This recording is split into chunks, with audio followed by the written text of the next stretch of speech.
17. How can I change the birth data after I've completed the order if I made a mistake? You can change the birth data by going to your orders.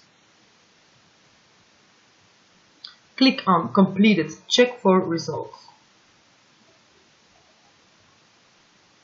You can change the name of the owner by clicking on the binocular.